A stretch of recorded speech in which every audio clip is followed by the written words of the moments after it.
Bonjour à toutes et à tous. Bonjour à tous et bienvenue.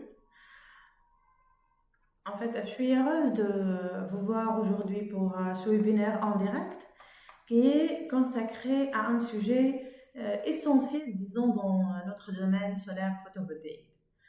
Aujourd'hui, on va parler notre objet principal, c'est comment lire, comment interpréter les spécifications d'un onduleur solaire. Donc, bienvenue à tous, que vous soyez des techniciens, des ingénieurs ou même des installateurs. En fait, comprendre la fiche technique, c'est essentiel. En fait, c'est une compétence. Et c'est une compétence clé, en fait, pour choisir le bon produit, pour dimensionner le système correctement et surtout pour éviter des erreurs sur le terrain qui peuvent nous coûter cher parfois. Donc aujourd'hui, dans ce live, on va voir ensemble comment lire, comment décrypter pas à pas les informations techniques, que ce soit puissance, tension, rendement, les MPPT, et bien sûr bien d'autres paramètres qu'on retrouve dans les fiches fabricants des onduleurs. Donc, brièvement, on va passer en revue globalement toutes les données qu'on peut trouver sur une documentation d'un onduleur. Alors, n'hésitez pas à interagir, poser vos questions. En fait, c'est un format échange avant tout pour rendre tout ça bien sûr concret et surtout utile pour vous et pour votre travail quotidien. Alors, on va commencer par poser la question en fait, pourquoi il est important en fait de savoir lire une fiche technique? Pourquoi c'est important? Donc, avant de plonger dans les détails techniques, on va prendre un petit moment pour comprendre pourquoi il est si important de savoir lire une fiche technique d'onduleur. En fait, en réalité, la fiche technique, c'est un peu comme la carte d'identité de l'onduleur. Tout est là, la puissance, les performances, les conditions d'utilisation, tout est là. Tous les détails existent, c'est-à-dire. Mais bien sûr, souvent, nous, on la lit un peu vite. Parfois, on se fie uniquement à quelques paramètres, par exemple à la puissance en kilowatts, bien sûr, sans prêter attention aux autres paramètres. Et là, bien sûr, les erreurs commencent. Donc, prenons un exemple. Si, par exemple, un ingénieur peut choisir un onduleur qui semble parfait sur le papier, mais qui, en réalité, par exemple, il ne supporte pas la tension maximale du champ PV. Un exemple. Ou bien sûr, peut-être le rendement de cet onduleur, il n'est pas, par exemple, optimal dans cet environnement-là ou bien dans certaines conditions climatiques. Donc, on aura un résultat qui est la baisse, bien sûr, des performances, les coupures, voire, bien sûr, parfois la défaillance du système. Donc là, il faut bien qu'on comprend, il faut bien comprendre la fiche technique, il faut bien lire la fiche technique et plus que lire les chiffres, c'est interpréter les informations techniques pour bien sûr faire le bon choix. Et bon, comme bien sûr on maîtrise cette lecture, on devient alors beaucoup plus autonome, on devient beaucoup plus crédible techniquement et surtout beaucoup plus confiant dans nos décisions, que ce soit face à un fournisseur ou bien face à un client ou bien même sur les terrains. Donc nous, on va montrer comment une fiche technique est structurée, comment chaque ligne il peut nous aider à comprendre le comportement de l'onduleur, le comportement réel de l'onduleur, bien sûr, dans nos projets photovoltaïques. Maintenant, bien sûr, on va prendre une fiche technique. Donc, on va prendre des cas réels. Et même, bien sûr, si, comme vous voyez ici, la présentation, elle peut changer d'une marque à l'autre. Mais toujours, on a la même structure. C'est-à-dire la structure générale de la fiche technique, elle reste à peu près la même. Parce que, en fait, c'est quoi la fiche technique? C'est un document standard, en fait. Donc, en général, dans une fiche technique, on retrouve toujours 4 grandes sections principales. On trouve les caractéristiques côté décès, ou bien trois grandes sections principales, les caractéristiques côté DC, les caractéristiques côté AC et les caractéristiques générales et environnementales et parfois bien sûr, c'est pas parfois, c'est toujours en fait les performances de l'onduleur et le rendement. Donc, un point ici important que je vais mentionner, c'est que une fiche technique, c'est pas en fait un outil marketing. Ce n'est pas un simple résumé commercial en fait, non. C'est un document standard de référence technique, c'est un document de référence technique. Donc, on doit le consulter avant, bien sûr, de valider les dimensionnements, avant de lancer une commande, ou bien même avant de travailler par exemple sur un logiciel comme un PV System. Il faut, bien sûr, consulter ce document de référence technique. Alors avant de commencer, enfin, on va voir c'est quoi exactement un onduleur solaire, pourquoi on a besoin d'un onduleur solaire. En fait, à l'intérieur de l'onduleur, il y a un convertisseur. C'est-à-dire si on ouvre l'onduleur, on va trouver un convertisseur, un système de conversion du courant continu au courant alternatif. Mais bien sûr, l'onduleur, il ne fait pas que ça, bien sûr. Il a aussi d'autres fonctions importantes, comme bien sûr la synchronisation avec le réseau, comme la sécurité, bien sûr, sécurité et la surveillance, bien sûr. Disons, c'est la performance globale du système. Mais pour le moment, on va retenir surtout son rôle principal qui est bien sûr la conversion du courant continu au courant alternatif pour bien sûr enfin couvrir nos besoins en électricité. Alors si on regarde ici la partie basse de l'onduleur, en fait c'est là qu'on branche les câbles en courant continu, c'est-à-dire le plus et le moins qui viennent bien sûr des panneaux solaires. Donc ici, il peut y avoir plusieurs entrées, mais le principe reste le même. Il y a un plus et moins. Par exemple, on voit ici, on a un onduleur Hawkwind. Je crois que c'est le modèle de 60 kW ou bien de 75 kW. Quand vous voyez en bas ici, on a les entrées DC. Les bornes, c'est-à-dire plus, moins, plus, moins, plus, moins. Donc, c'est ici qu'on raccorde les panneaux solaires. C'est ici, c'est-à-dire la partie DC. Donc, sur cet onduleur, comme vous voyez, on a 4 MPPT. Et chaque, bien sûr, un PPT, il peut gérer un certain nombre de chaînes. On va voir par la suite en détail c'est quoi un MPPT. Mais il faut savoir maintenant que un APPT, c'est-à-dire il n'a pas une seule chaîne.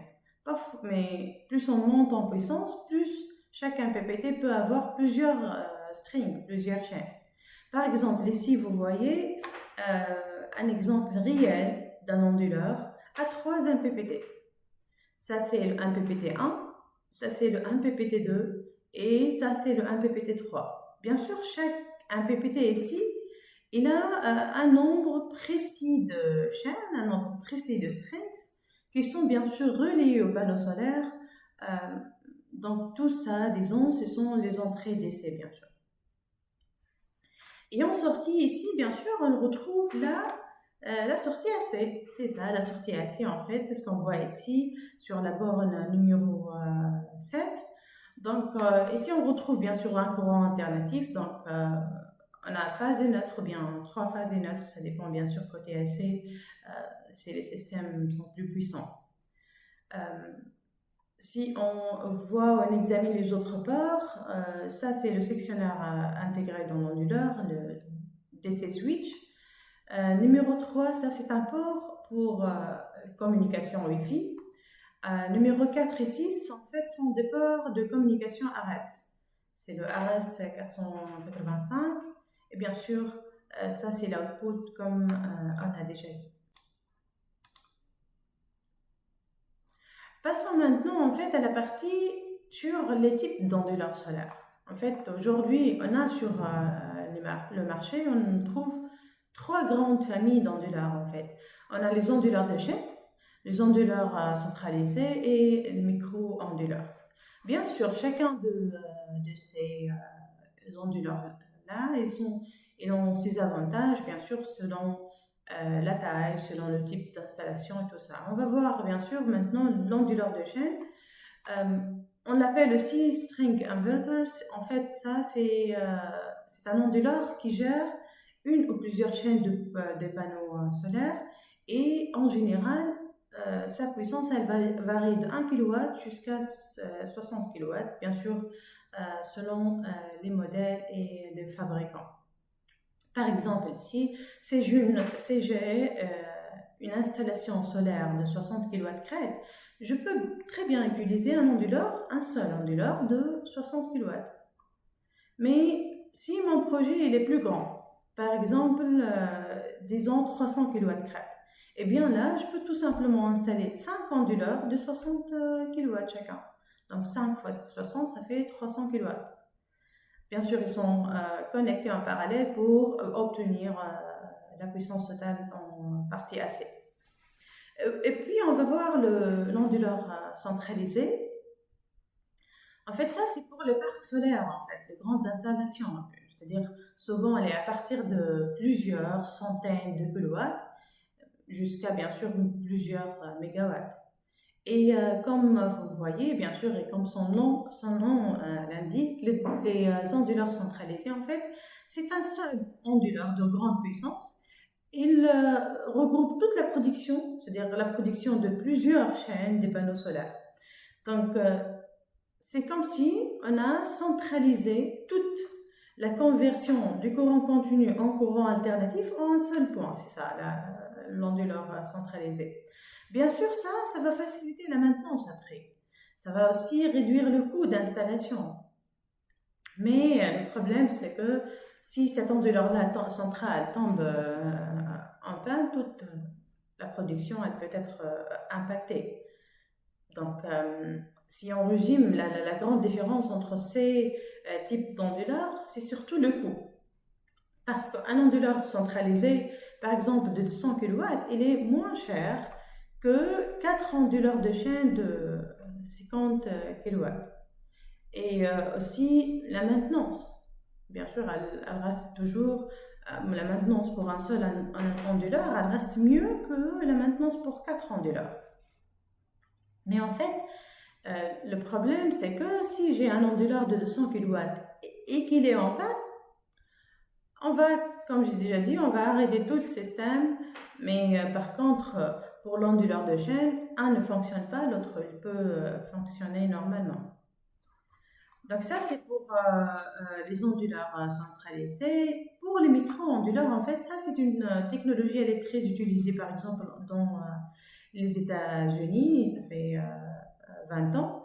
Ils utilisent, c'est-à-dire déjà les micro-onduleurs, surtout la marque Enphase. Alors, les micro-onduleurs sont aussi des onduleurs, en fin de compte. C'est-à-dire ils font la conversion du courant DC en courant AC. Mais la différence, c'est que chaque micro-onduleur, il est connecté directement à un seul panneau. Il est connecté à un seul panneau solaire. Donc, au lieu d'avoir plusieurs panneaux reliés à un seul onduleur, là, dans le cas des micro-onduleurs, on va trouver chaque panneau, il fonctionne de manière indépendante. Bien sûr, l'avantage ici, c'est que si un panneau est à l'ombre, ou bien sûr, si un panneau est là, un problème en fait, les autres, ils continuent de produire normalement. Donc ça, bien sûr, il va permettre aussi un suivi facile, disons, un suivi de production plus précis et plus facile, panneau par panneau ici. Donc ça va être très, très pratique pour la maintenance et comme j'ai déjà dit, pour le monitoring et tout ça.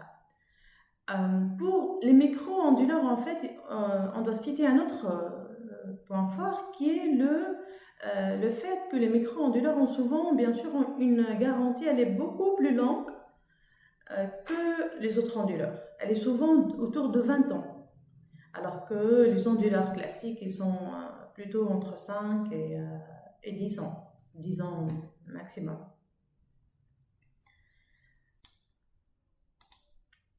Alors maintenant, on va passer à une partie très importante en fait, c'est la fiche technique de l'onduleur bien sûr. Donc nous, quand on regarde une fiche technique, on voit plein de chiffres, comme vous voyez ici, plein de valeurs, mais en fait, qu'est-ce que tout ça veut dire concrètement? Donc ici, je vais vous montrer les éléments principaux à comprendre pour bien lire, pour bien décrypter une fiche technique. On va voir ensemble les paramètres les plus importants. On va, bien sûr, l'onduleur il est caractérisé par la tension d'entrée maximale admissible, le Emax. Ça, c'est la tension, bien sûr, que l'onduleur il peut la supporter. On a aussi le courant d'entrée maximale. Il y a aussi la plage de tension 1 ppt. On va la voir après, mais juste la plage de tension, le 1 ppt, en fait, c'est comme si un système qu'on a intégré dans l'onduleur et qui nous permet en fait de trouver un point de puissance maximale.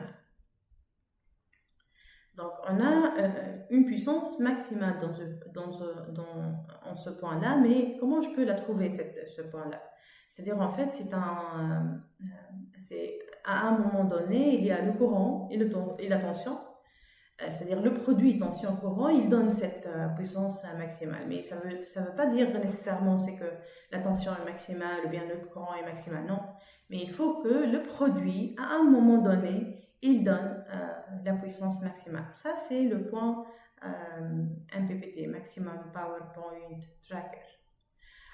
Aussi, on a, parmi les caractéristiques de l'onduleur, on a la puissance de sortie nominale qui est en kVA, la puissance de sortie en kilowatts. Bien sûr, parfois, ces deux puissances-là, parfois, se sont égales s'il n'y a pas de déphasage. Mais pour les puissances élevées, par exemple 60 kW, on trouve des variations. Par exemple, on trouve 60 kW et 66 kVA, par exemple. Là aussi, on a le courant de sortie maximale, c'est-à-dire le courant maximal qu'on peut atteindre, et aussi, bien sûr, le rendement maximal.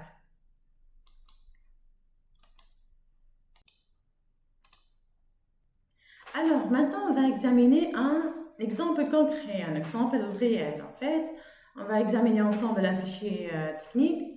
Bien sûr, la première partie ou bien la première grande section dans chaque fichier technique, c'est généralement les paramètres d'essai. C'est-à-dire, bien sûr, tout ce qui concerne la connexion avec les panneaux solaires à l'onduleur, bien sûr.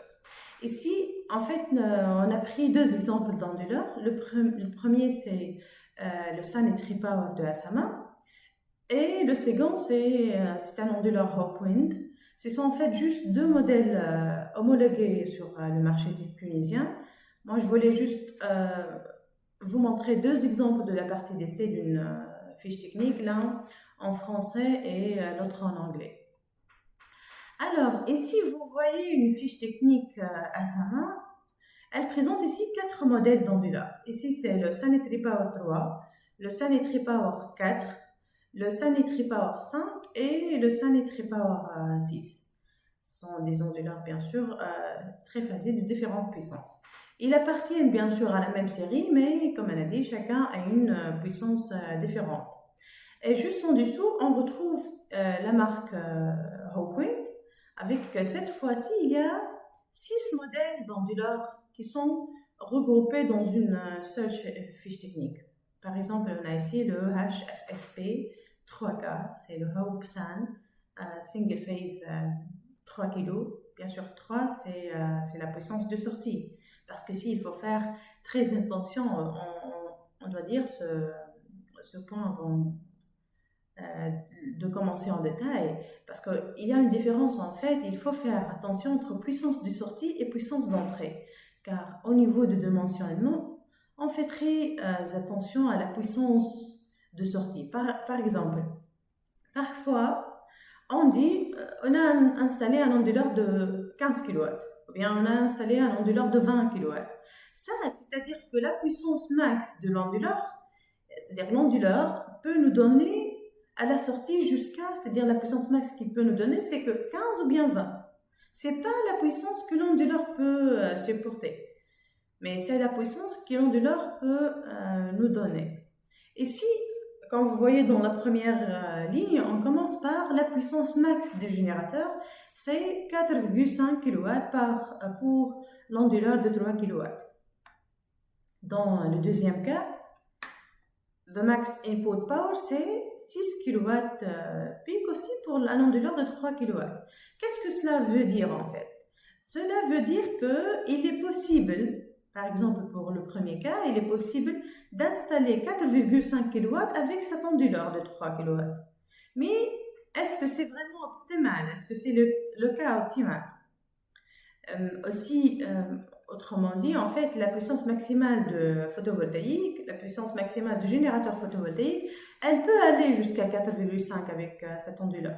Mais la question, c'est que, est-ce que vraiment c'est recommandé pour obtenir, bien sûr, le meilleur rendement? Bien sûr, généralement que non.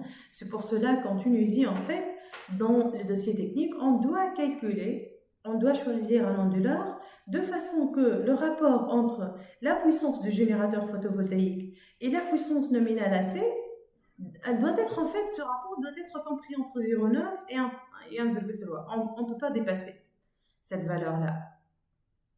Donc ça, pour la puissance maximale. Ensuite, on a la tension d'entrée maximale. Ici, c'est noté 850 volts. Bien sûr, la tension d'entrée maximale, c'est simplement la tension maximale que l'onduleur peut recevoir sans risque.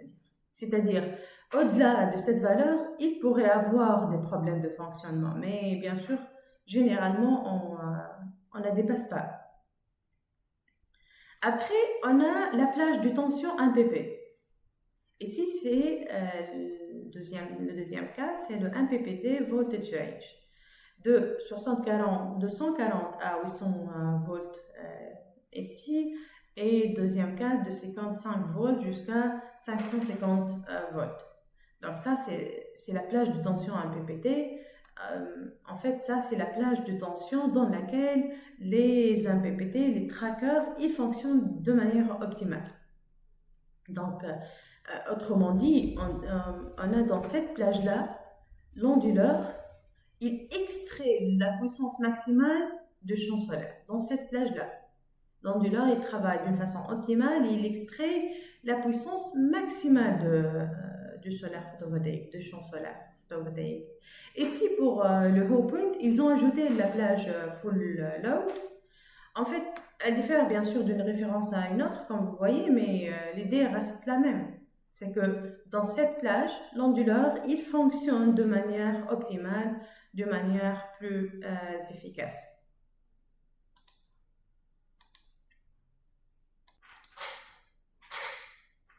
Alors, maintenant, je vais aller à un nombre de trackers 1 ppt et d'entrée par tracker. Alors, vous vous souvenez, on a parlé déjà au niveau de l'onduleur, on trouve le plus-moins, c'est-à-dire le bord plus-moins qui sont raccordés en parallèle vers un seul 1 ppt. Parfois, bien sûr, on trouve un seul 1 ppt, parfois plusieurs, comme on a déjà vu. Donc ici, il nous donne le nombre exact de 1 ppt.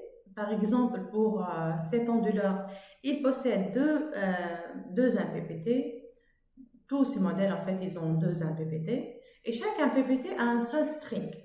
C'est-à-dire, chaque 1 ppt a une seule chaîne. Elle est reliée à une seule chaîne qu'il a nommée ici A et B. Pour le Howe Point, les onduleurs de 3 kW, les onduleurs de 4 kW, ils ont un seul 1 ppt, number of 1 pp tracker. Les autres non, les autres ils ont deux 1 ppt, mais le nombre bien sûr de chaînes il diffère. Par exemple, le 3 kW il a une chaîne par 1 ppt, le 4 kW deux chaînes par 1 ppt, le 5 et le 6 deux 1 ppt, et chaque 1 ppt a un seul string, une seule chaîne, etc. Bien sûr, plus il y a des 1 ppt, ce qu'on appelle aussi le tracker, plus on a d'autres, ou bien plus d'options d'installation, disons. C'est-à-dire, par exemple, si on a plusieurs 1 ppt, on peut gérer les orientations, les inclinaisons différentes dans du champ PV. Parce que nous, pour chaque MPPT, tous les panneaux doivent être, disons, alignés de la même façon. Bon, presque de la même façon. C'est-à-dire, ils ont la même inclinaison, même orientation, et de préférence aussi, même type de panneau, bien sûr. Et ces MPPT, en fait, pour les petites installations, c'est particulièrement utile pour, par exemple, les toitures, on a est-ouest. Ça c'est un exemple. Là, on a besoin de multiples MPPT, ou bien parfois on a des installations qui sont partiellement ombragées, donc ils sont en fait utiles d'avoir multiples MPPT. Ici, à Sama, ils ont ajouté la tension d'entrée assignée. Ça, la tension d'entrée assignée, c'est-à-dire la tension recommandée qui est de 580 volts. Après, on a la tension d'entrée mine et la tension de démarrage. Bien sûr, la tension mine, c'est 125 volts. Ça, c'est la tension de fonctionnement minimum, 125 volts. La tension de démarrage qui est de 175 volts, ou bien même pour le deuxième cas, on a le starting voltage, c'est 55 volts. Ça, c'est-à-dire que pour l'onduleur, pour qu'il puisse fonctionner, pour qu'il puisse travailler, c'est-à-dire pour qu'il puisse démarrer, il aura besoin de juste 55 volts. Alors maintenant, on parle du courant. On va passer au courant. On a le courant maximal et le courant court-circuit. Le courant d'entrée maximale, en fait, ça c'est le courant, bien sûr, que chaque entrée d'essai, elle peut supporter, c'est-à-dire. Donc, si les strings ou bien les chaînes sont mal dimensionnées, en fait, on aura, ou bien le courant peut dépasser cette limite et créer des pertes. C'est pour cela qu'on doit préciser le courant d'entrée maximale. Ici, c'est 12 ampères par entrée, bien sûr. On a deux entrées A et B, donc 12 ampères pour A et 12 ampères pour B. Pour Hawkwind, en fait, le courant maximal, c'est 20 ampères. Pour l'onduleur, 3K. 22 ampères pour le 4. Et ici, bien sûr, aussi, on a chaque chaîne. On précise, bien sûr, son courant maximal, bien sûr. Et comme on a dit, pour le 4 kg, on a deux chaînes. Et le courant maximal, c'est 22 ampères. Donc, dans ce cas-là, dans les deux chaînes, je peux aller jusqu'à 22 ampères. On ne doit pas dépasser les 22 ampères. Donc, il faut faire très attention à ça. Puis, on a le courant, bien sûr, de court-circuit pour chaque chaîne, bien sûr. C'est 18 ampères pour la chaîne A, 18 ampères pour la chaîne B. Aussi, pour le deuxième cas, c'est 30 ampères. Donc, ça, c'est brièvement la partie d'essai. En fait, c'est une partie standard pour tous les onduleurs. Et quand on lit la section d'essai, en fait, on doit penser toujours à ces quatre éléments-là, la tension, courant, la plage MPPT et le nombre de trackers. Car c'est ces paramètres-là qui vont garantir la compatibilité entre les panneaux solaires et l'onduleur. Ici, j'ai consacré un slide pour le MPPT pour comprendre bien c'est quoi un MPPT. En fait, ça c'est la recherche de points de puissance maximale. En fait, comme on a dit, c'est un système intégré à l'onduleur qui va nous permettre d'avoir ce point de puissance maximale. Autrement dit, si on a un champ des panneaux solaires qui sont bien sûr reliés à l'onduleur, bien sûr, ce système-là, il peut fonctionner à beaucoup de points différents. C'est-à-dire c'est quoi un point? C'est combinaison tension-courant. Donc, on aura une infinité de combinaisons tension-courant à chaque instant. Donc là, parmi cette combinaison de tension-courant, il existe un seul point où la puissance, elle est maximale. Donc, à un point donné, à un instant donné, il existe un seul point où la puissance délivrée par le champ photovoltaïque, elle est maximale. Ce point, ça, d'où il vient de la puissance, de la tension et du courant. Donc, ce point-là, on l'appelle le point de puissance maximale, ou bien le MPP. En fait, ici, c'est une image que j'ai prise de PV System, en fait, le logiciel de dimensionnement. En En fait, après, quand on fait l'étude dans l'ombrage, on peut avoir cette courbe. Cette courbe, en fait, elle donne l'information sur la puissance maximale. Sur cette courbe, en fait, vous voyez, il y a la tension, le courant, ça c'est le VOC, ça c'est le ICC, le courant de court-circuit. Bien sûr, ici, ça c'est le point de puissance maximale, P1pp, puissance maximale. Bien sûr, cette puissance, elle correspond à tension V1P et courant IMP. Donc, bien sûr, il y a toujours, comme on a dit, il y a un seul point à un instant donné qui donne la puissance maximale. Ça, c'est le P1pp. Bien sûr, il faut faire attention ici parce qu'il y a une limite qu'on définit généralement qui est le V1P min. Pourquoi? Parce que si je prends par exemple ce diagramme qu'on a et notre système, il y a par exemple de l'ombrage sur les panneaux. Donc le courant, il va diminuer s'il y a de l'ombrage. Le courant va diminuer aussi bien sûr la tension, surtout le courant. Donc on va voir dans ce cas-là une courbe comme ça, différente bien sûr. Donc on veut avoir une idée sur cette VMP inférieure à VMP min, bien sûr, pour qu'on aura bien sûr une idée sur quand le système il va pas fonctionner d'une façon optimale. C'est-à-dire, si on a une courbe qui est comme ça, bien sûr, ça c'est-à-dire une puissance très faible. C'est pour cela qu'on a dit qu'il y a des paramètres, bien sûr, dans la fiche technique qu'on doit le respecter. Il y a d'autres qu'il est recommandé de le respecter. Parce qu'on peut avoir plusieurs courbes ici. Mais on aura une seule courbe où il y a la puissance, mais la puissance maximale, un PPT.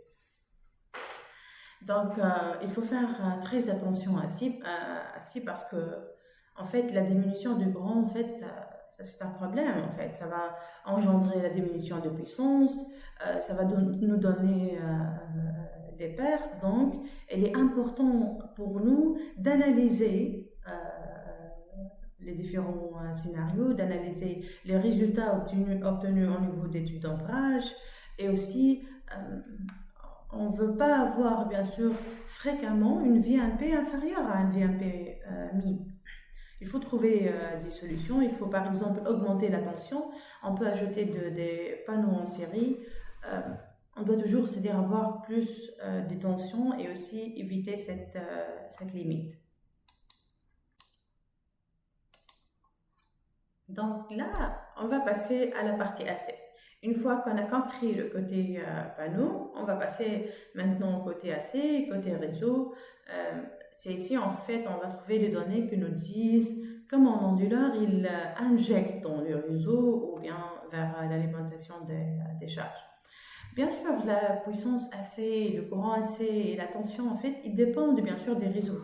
Soit on a 220 volts, 230 volts, ou bien 380, ou bien 400 volts, un onduleur monophasé ou bien triphasé. Donc, on doit voir la fiche technique pour voir l'output AC pour comprendre tout ça.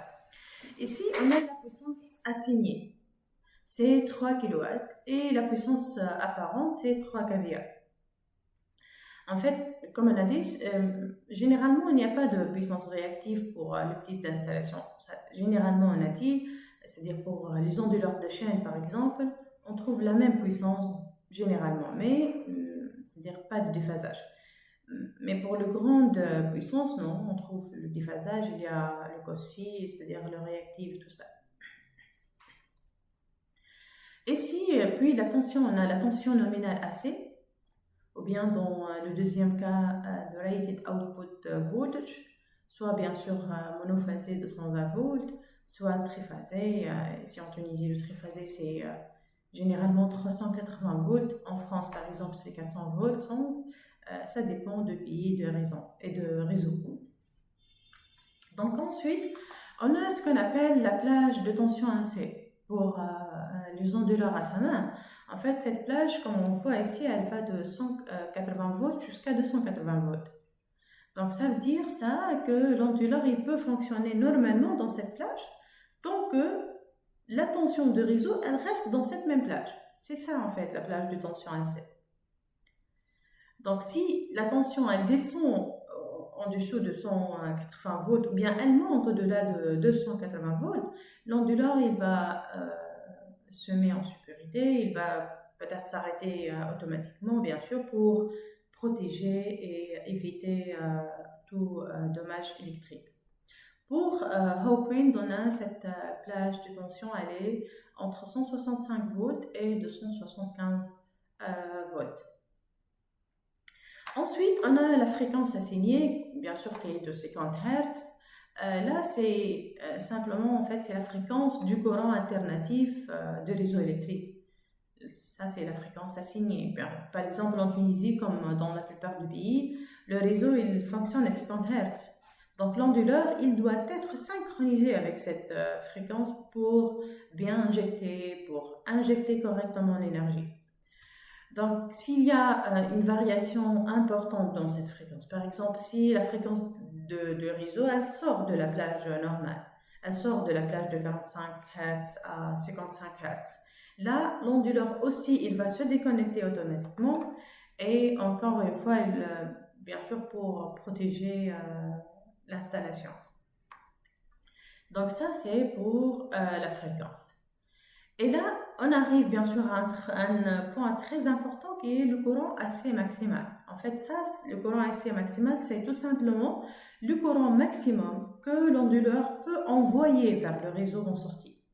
Donc ici, pour Asama, par exemple, on a 3 fois 4,5 ampères sur la fiche technique. Ça veut dire quoi ça? Ça veut dire bien sûr, comme on a dit, l'onduleur a 3 phases. C'est l'onduleur triphasé. Aussi, le courant maximal par phase, c'est 4,5 ampères. C'est pour cela qu'ils ont écrit 3 fois 4,5 ampères. Pour Hope Wind, en fait, on a le courant maximal ici. Il est indiqué ici 15 ampères, 20 ampères, 25 ampères. Ça dépend bien sûr de chaque référence.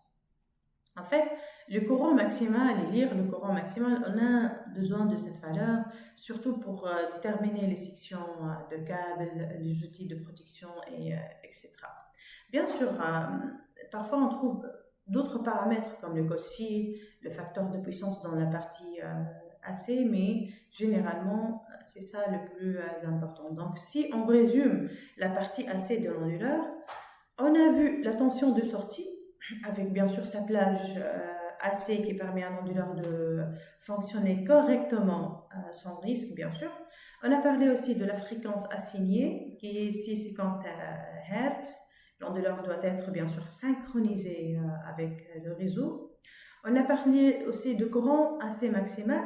Ça, c'est le courant maximal que l'onduleur peut injecter sur chaque phase. Et on doit faire bien sûr attention, c'est-à-dire pour le deux onduleur triphasé, ce courant il est indiqué souvent par phase. Donc ça c'est brièvement la partie AC qu'on a expliqué ligne par ligne.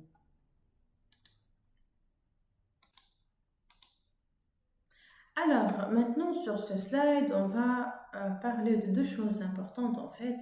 C'est l'influence de la température sur la puissance et aussi le rendement de l'onduleur. Le rendement, il est indiqué dans la fiche technique. Mais je voulais mettre en relief ces deux paramètres-là parce qu'ils sont très très importants en fait pour le fonctionnement de l'onduleur. Ici, en fait, quand vous voyez le premier graphe, c'est l'onduleur Fronius. C'est la puissance 4,5 kW. En fait, la puissance de chaque onduleur, elle dépend toujours de la température ambiante. Par exemple, pour cet exemple de Fronius, entre 30 et 40 degrés Celsius, l'impact est faible, presque pas d'impact, disons, comme vous voyez ici. Au-delà de cette puissance, ou bien au-delà de cette gamme de température, en fait, la puissance, elle va commencer à diminuer. Surtout, en fait, si on a une tension d'entrée faible. Par exemple, si à 360 volts et on est à 45 degrés Celsius pour la température ambiante, on va perdre jusqu'à 1 kW de puissance. Et 1 kW pour un petit système, c'est pas négligeable, c'est pas faible. Donc, on doit limiter cet effet On doit choisir bien sûr une tension d'entrée qui est optimale, bien sûr, c'est-à-dire pour éviter euh, cette perte-là. On doit aussi installer l'onduleur dans des endroits qui ne sont pas chauds, en fait, qui sont bien ventilés et tout ça. Donc, ça, c'est pour l'influence de température qui est très très importante sur le fonctionnement de l'onduleur. Pour le rendement maintenant, en fait, le rendement, c'est simplement en fait le rapport entre l'énergie AC délivrée et l'énergie DC reçue des panneaux. On a généralement dans la fiche technique deux types de rendement. Et là, il y a le rendement maximal qui est bien sûr mesuré en labo et qui peut atteindre le 99 par exemple pour cent parfois. Et il y a le rendement européen qui est plus réaliste et qui reflète, disons, la performance réelle ou bien la performance moyenne au quotidien.